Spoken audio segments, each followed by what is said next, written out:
All right, so finally made it to the rainforest. There was like an hour and a half wait just to get in the park. But fortunately, I noticed there was some people parking on the side of the road, and on one of my apps, it showed there was a trail just a quarter of a mile up you could just walk to right before the entrance station. So we are here now, and it is crazy. Just look at all this moss on these trees. It's so pretty. Bo is loving it already.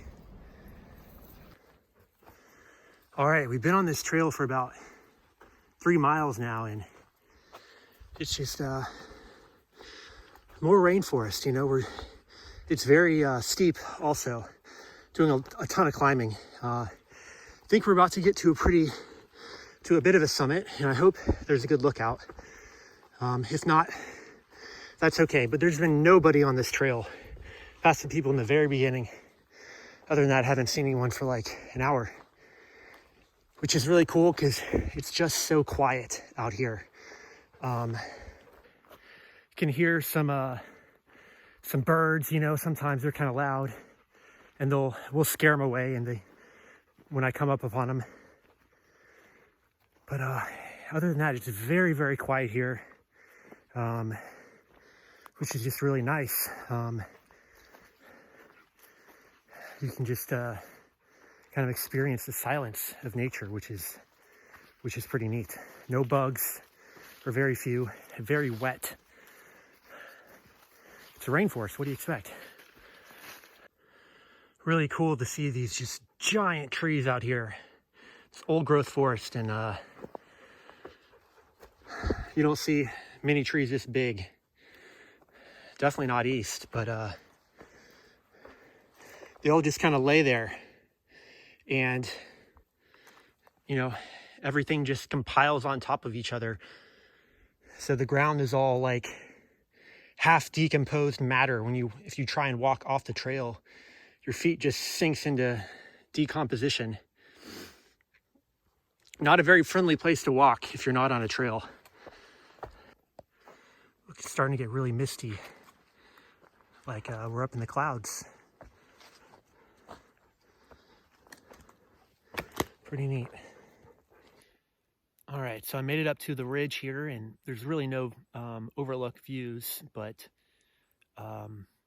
despite that, this is just a really, really cool place. It's so quiet. Just hear some birds, no people, signs of society. It's really neat. Look at this tree right here with all that really interesting looking fungus growing on it, and you know, you just look up and these things are just so tall, and you've got all the moss and everything.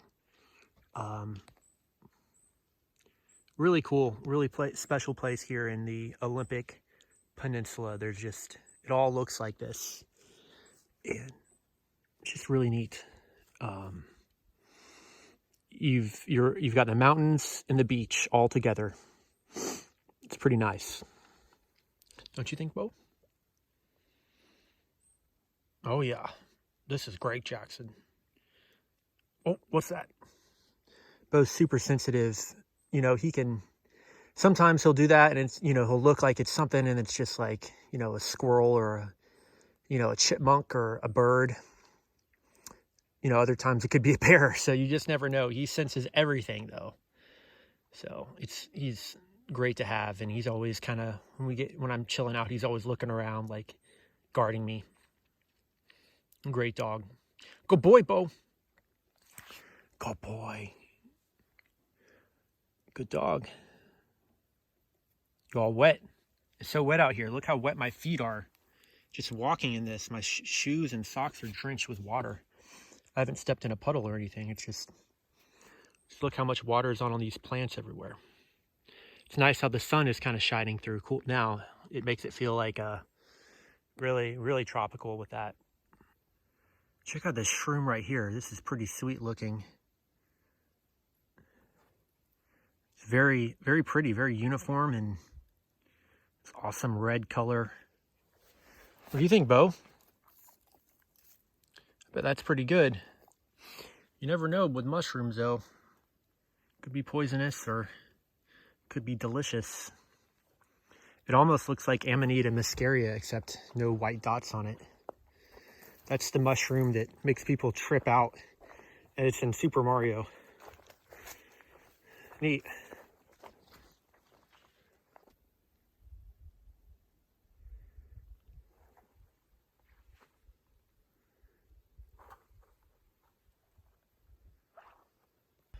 All right, so made it out of the this ridge trail. We made it back, and you know, towards like after I was a good bit up the trail, I started thinking, noticing all these plants on the side of the trail, and I'm pretty sure I went through a ton of poison ivy, a ton of it.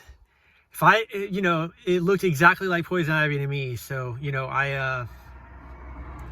and it was just all over growing on the trail. So got back here and just fortunately with my first aid kit, I had like a anti-poison ivy wipe.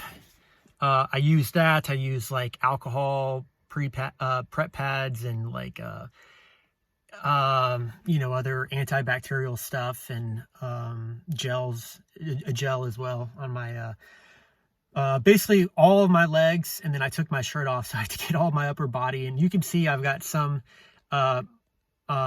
scrapes where it does, you know, look like it is poison ivy. Pretty subtle, but you can see those scrapes there on my leg. That's poison ivy. I've got a few on my arm. They don't itch at all now, and you know, I don't typically get poison ivy where it's bad, so hopefully it'll be fine. But there's always something, it seems.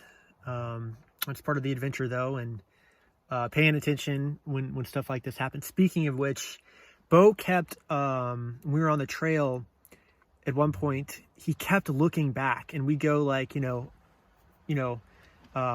yards, and then he'd stop and look back again, like when we were doing the switchbacks and everything. And I kept looking to see, like, what is he looking at? And I couldn't see anything. And, you know, often it's nothing, but, you know, sometimes it's a bird. And maybe it's just something it's not that it's nothing, I just can't see it. And, you know, I was reading when we got back to the bottom of the trail that there's cougars up here.